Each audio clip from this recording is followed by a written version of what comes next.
Welcome, beautiful people, to another amazing episode of the Cafe One Pod. As usual, we're bringing fresh, interesting topics to your screen, to your ears, and we have not one but two guests today, two very interesting guests today that have come to sell their market. Welcome our guests from Cory. Okay, my name is Modupe Daudu. I'm head business development for Qoray Mobilities and Energies Limited. Okay, I'm Albert Opara, product manager for Cory. So we have Albert and Modupe on today's episode of the pod. So they're going to tell us a bit more about what Cory is so that we understand where we're going in this episode. So I think Albert can take that question. What's Cory all about?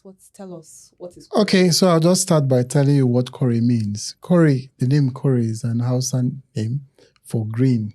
Actually means green in Hausa. So you see people saying Ko and all of that. We had to change the name from Ko to Cory actually so that the whole full name can be pronounced right, yes.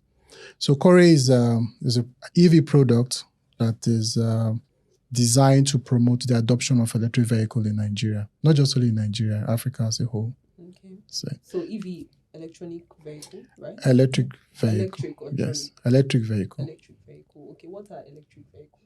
So electric vehicle basically is a vehicle that is powered by electricity. Okay. Now, electric components like the motor, the controllers, and the battery. Okay. Yes.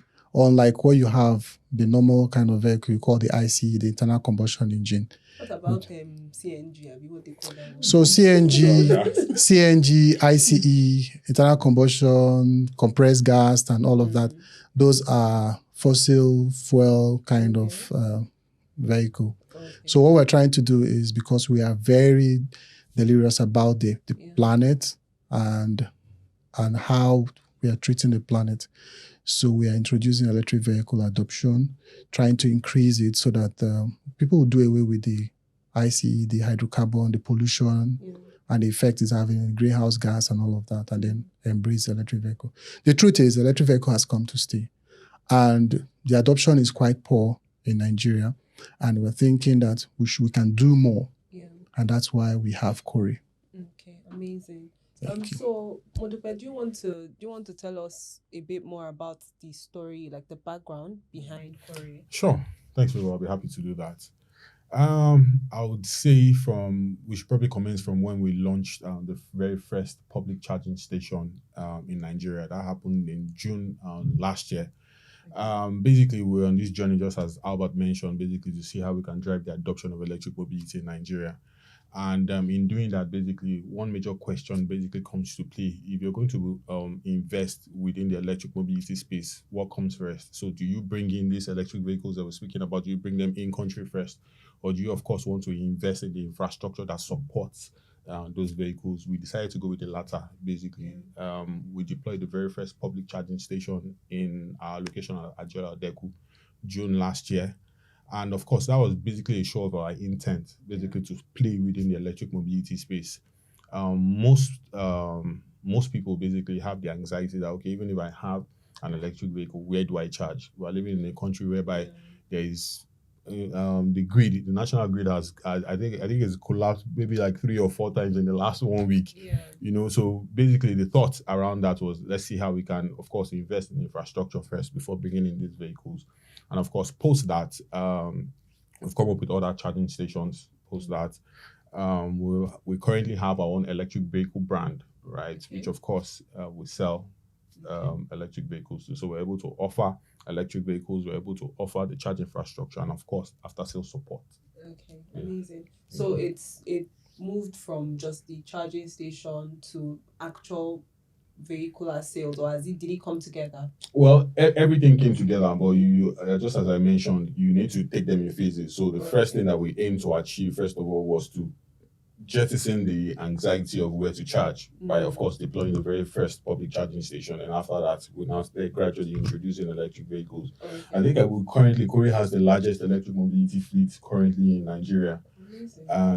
May of this year, we deployed 120 electric tricycles, right, in northern states, and currently operational. Amazing.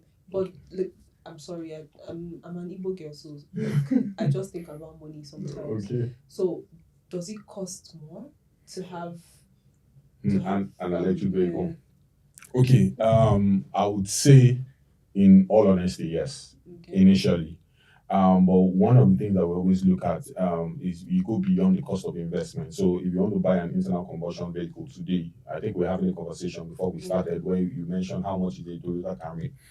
And what our advice is, if you put a brand new Toyota Camry side by side with an electric vehicle and look at the cost of owning each of those vehicles over probably like a 4 or 5 year lifespan, right? Yeah. You would see basically that it actually costs less to go electric than to go fossil fuel. Okay, so it's a long-term thing. Exactly. Albert, you want to say something? Yes. So, electric vehicle is not exactly more expensive initially. So that was how it used to be in the past. So now, if you look at the kind of vehicles we have now, if we put side by side our Caspian, our Cory Caspian, and you put a Corolla, a brand new Camry or Corolla, which goes for about between 44 to 55 million, depending on the spec. Yeah. Now, our Caspian is about 34 million. So you see it's cheaper. Now, the good thing about electric vehicles is that it requires very minimal maintenance compared to the ICE vehicle where you require oil changes here and there, you have moving parts. Lots of moving parts means lots of wear and tear. But in an electric vehicle, you just have basically two major components, the controller, the motor, and then the battery. So yeah, in the long run, charging is cheaper compared to fueling. Okay.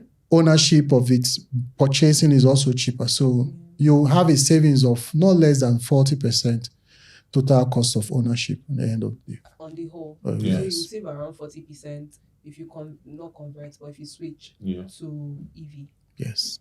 Okay. But what about something I've noticed personally? I don't know, right? Because like you said, we have a very small percentage of EV owners and users in this part of the world. Sure. So I'm not going to speak about like a Tesla or something, because I know that maybe Tesla models, we have bigger frame cars, but the EVs I see in Nigeria, they're mostly smaller in size. Yeah. So the interesting part is that the Chinese market, the Chinese EV or China has changed the total landscape of EV, electric vehicle. Now, just like he mentioned earlier, it used to be very expensive because we're relying on the American type and the European types. But the Chinese market and the Chinese manufacturers came into it, and then they opened that space and made it very cheap. Yeah. They made, in fact, most of all the items we used to think that were, very expensive or they beat around electric vehicle, they mystified it. Yeah. So that's why we could get cheaper ones. So, and what we also noticed that some of them are actually relying on the brand name. To also sell those cars to make them expensive. But these guys have come, they don't have a name now, but they have the best of designs. They have some solid cars that you have to get even for very affordable prices. So that's what's happening.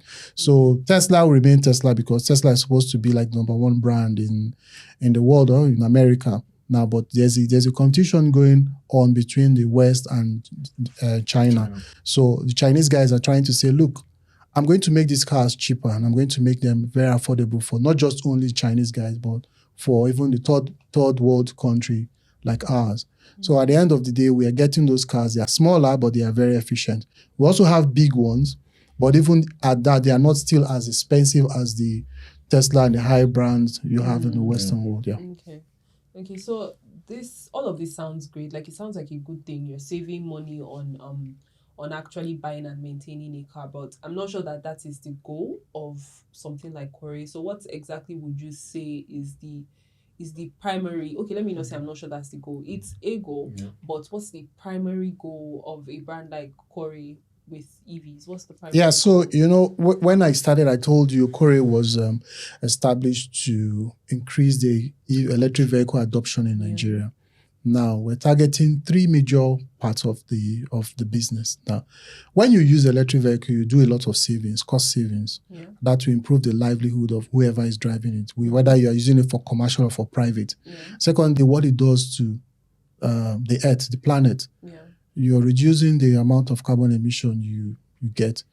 I think 70% of carbon emission is from transportation alone. So you talk about planes, you talk about train, you talk about the vehicles on the road and all of that. Imagine if all the transport or even a greater percentage of the transport companies or transport or move to green energy. What is going to happen to the earth? It's basically going to reverse the effect, the greenhouse gas effect and all of that. So that's what we're trying to do. We're trying to promote the adoption. Electric vehicle has come to stay, whether we like it or not.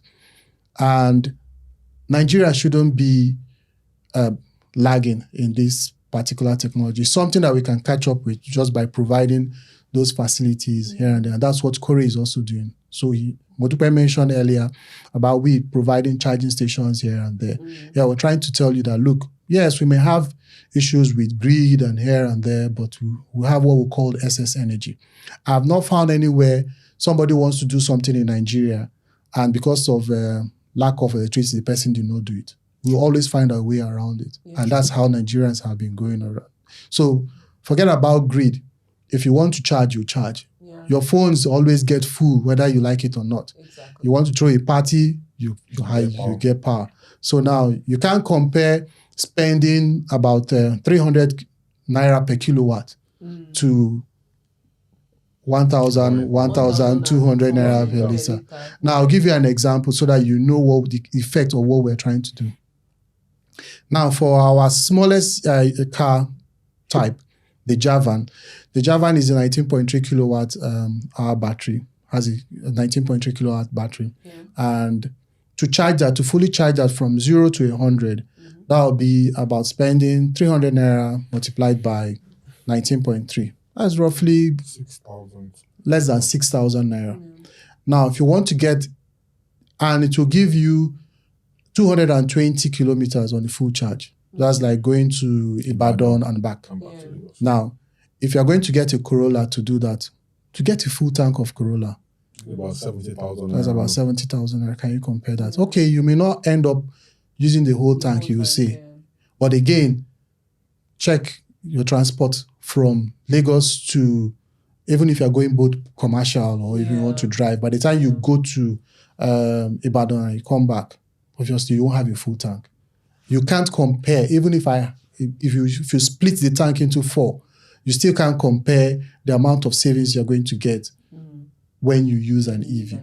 Now, so you can see the amount of cost saving, you can see the impact you're having, the amount of gas emission that you are saving. So then lastly, we're also there to make money. We are set up as a business, and part of sustainability is for the business to come back tomorrow. Yeah. So we are in it for the profit, we are in it for the planet, we are also in it for the people.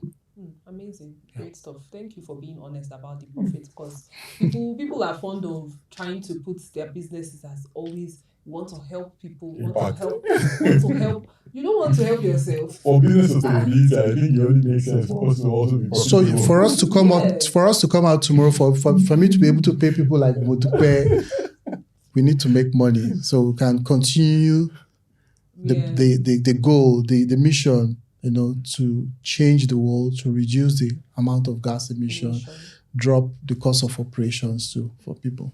Okay, amazing. We've seen the advantages, right? But let's come back to the reality of where we live, which is Nigeria. We're facing, inflation is at an all-time high. Mm-hmm. Unemployment is at the highest it has ever been. The cost of living as well is very high. I hear you say, this car is 34 million, and it's like, if you calculate minimum wage and see how much that car is, those people will die before they buy that car. Like if they keep earning minimum wage, they will die before they buy the car. So how do we convince people that the way to the way to promote sustainability or the way to promote renewable energy is by embracing EVs when they've not even eaten. How would that type of marketing work? Okay, so go ahead. You are here, answer now. Okay. No one's there. So Okay, so no, go ahead. let me start from here, right? Of course, we've emphasized this a couple of times when we say Cory, basically the plan is to see how we can improve the adoption of electric mobility.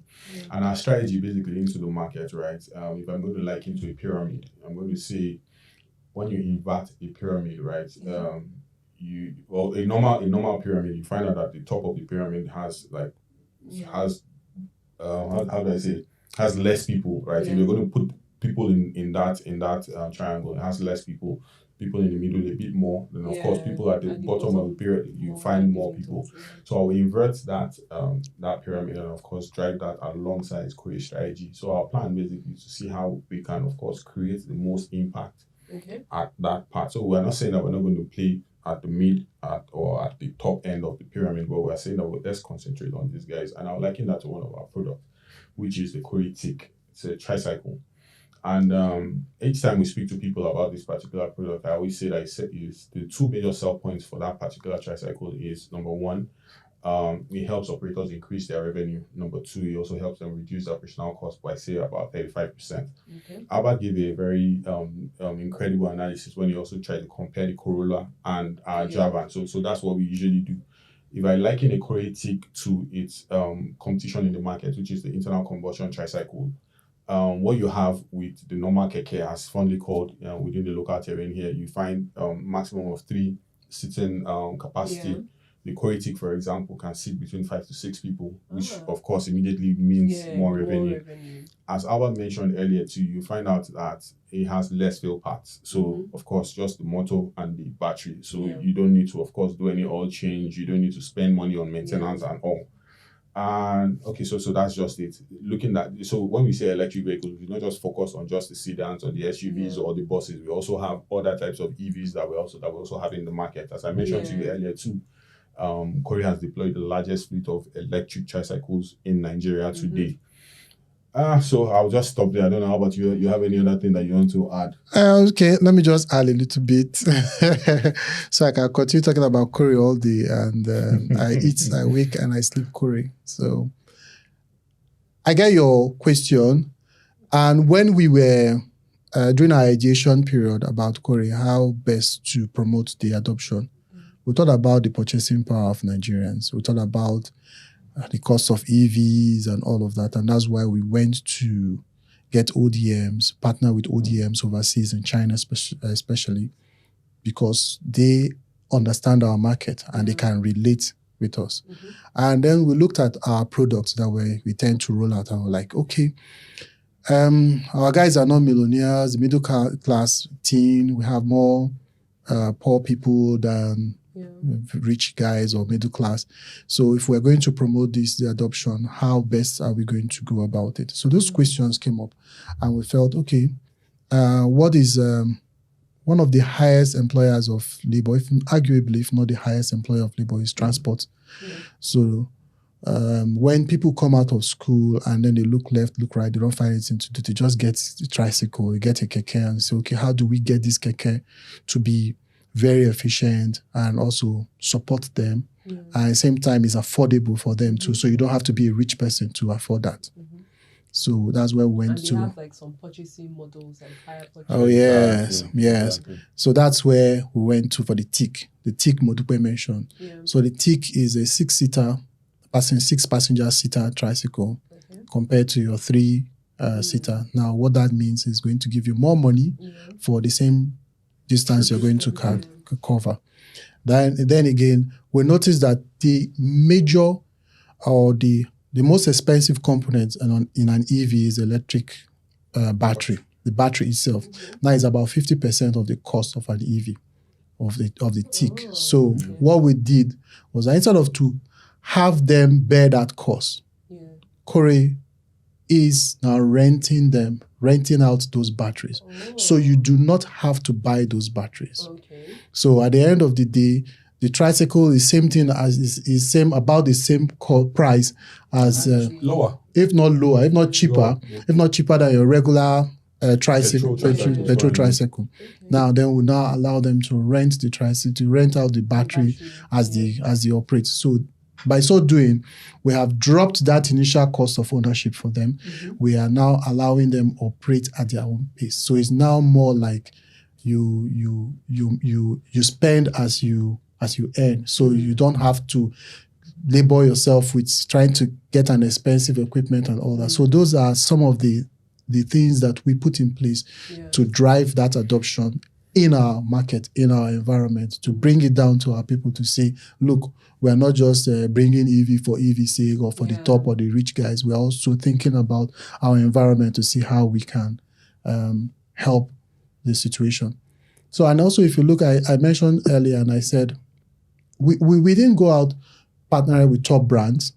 We went to the Asian market, people who can relate with our kind of environment. And that's where we went to develop, to build and manufacture our own cars at the same cost, so that it will be very easy, very cheap, or affordable for our people. Okay. I think if I and thanks Albert for that. I think if I can also further add, right? One of the major things basically we're also using to drive adoption, right, is also offer financing. So Cory basically has two major financing partners. I don't know, is it okay for me to name the brand or No. Okay, so Cory basically has two financing partners, right? Which, of course, offer financing for the acquisition of these assets. So, of course, ranging from our Cory tricycles, as I mentioned, we have motorcycles also targeted at the last mile delivery service operators. Those are your dispatch riders. To our sedan vehicles, to our SUVs, to our buses. We offer financing. Especially, let me not even just say financing. Let me say specialized financing for them. Yeah, because of course. What type of specialized financing? Okay, so when I say specialized, I'm just throwing big words around. Don't mind me. But really and truly, for example, if you're going to go to a financial institution today to say you want an asset finance, for example, to purchase a vehicle, the best that you get. A loan? Yeah, a loan. So let's just okay. Let's if you want to take a loan to buy a vehicle, for example, today, speaking in terms of the conditions that the financial institution will be offering you, they can tell you that okay, bring a minimum of 30% or 40% of the cost of the vehicle. One thing I can guarantee is that Cory can go as low as 10% on the cost of that asset. Our Cory tricycle today is about 3,027,000. So which means that for you to acquire one tricycle, all you need to raise is about 320,000 naira or 302,000 or so. Yeah. And of course, you pick one Cory tricycle. So one of the innovative ways that we're trying to see how we can also improve adoption, as earlier mentioned. Interesting. All right. So it's not, you're not focused solely on vehicles in the sense of private personal vehicles only. It's also vehicles that serve as public transportation, so that what do they call these people? So that transporters can bring down their costs, make enough money, and spend less money on maintenance. Exactly. Okay. So it ensures that the whole ecosystem is happy. That's just it. So the passengers are happy. The operator is spending less, is happy. And of course, even his family members will also be happy because, of course, he will definitely be bringing more money. More money home. So we ensure that every part of the ecosystem feels that impact. Okay, amazing. Sounds like great stuff. It really does. But I don't know. I don't like to call myself a pessimist, but Nigeria is a very interesting market that makes me skeptical. Okay. Yeah, so maybe it's like I'm not fully digesting it because I'm like, Nigeria. Our job is to allay those anxieties, trust me. It's a concern I'm sure that so many people have, because it's like, okay, this country, I don't know. I feel like change is something that is not, it's not what we love. We don't love change. I don't see anybody just on a whim, right, deciding to just drop. But change is inevitable. Yeah. It's inevitable. You're correct. But this country is structured in such a way that we're fine with receiving the change after 100 years. And that's what we're trying to change. We're trying to change the change. Yes. Okay. The changers that change the change. We're trying to disrupt that notion. Yeah. See, the thing about whether you are in Nigeria, and human nature is, it's natural for you to shift to something that will offer you a better life. Yeah. True. Whether you are averse to change, or you like change, or you don't want to change at all, or you're waiting for something to happen for you to change. But if you find a better option, Exactly. you naturally change. I remember in those days where I used to have people queue on the line for telephone service, and people go to their neighbor's house to answer calls, nightel calls, and all of that. The moment You they, remember when you were there? yeah, That's very weird now. This guy's been around. Yeah, go on. yeah, I've been around. Yeah, growing up, we used to have telephone in the house, and then your neighbors will queue up, and then always take permission, and then you'll be feeling like a big boy because you're speaking to somebody's father who will be saying, please, can I come in later on to take calls and all of that. Yeah, even though they I won't say they didn't have a choice. Maybe they had one relation or somewhere that was always trying to reach them and pass a message, or when it's going to come back, or how much money they've sent back. So now imagine that, and then you now fast forward to GSM. See the speed to which Nigerians, even at the price of GSM at that time, people queued. I even queued too. It was something, is a better life. Yeah. So you don't have to, you don't need somebody to tell you to change. Nobody wants to queue in anybody's house to answer phone calls. Yeah, speaking of queues, like even the normal vehicles make us queue a lot. Exactly. So when you talk about queuing, The past year, go so picture this. You leave your house in the morning, you unplug your electric vehicle from your charging station, your personal charging station in the house. You have a full battery, you go to work and you come back. Then you drive past filling station, you see queues, people waiting some also buying black market, and you just drive past them. No emission, nothing. I can already see the already. Then you go home and be like, then you just park your car, you come out of your car again, you plug to electricity, and you go to bed, wake up again, have a full charge, and then you drive out. It's like a mobile phone. That's a better life. Mm-hmm. Fair enough. Fair enough. And then you have people like Cory, who is allowing you to buy the car and spread it over a period of time and ease you of all the wahala of trying to save I'll money. sell my car after this. You need After this to. episode, You I'll need sell my to car. trust Come me. and buy Cory.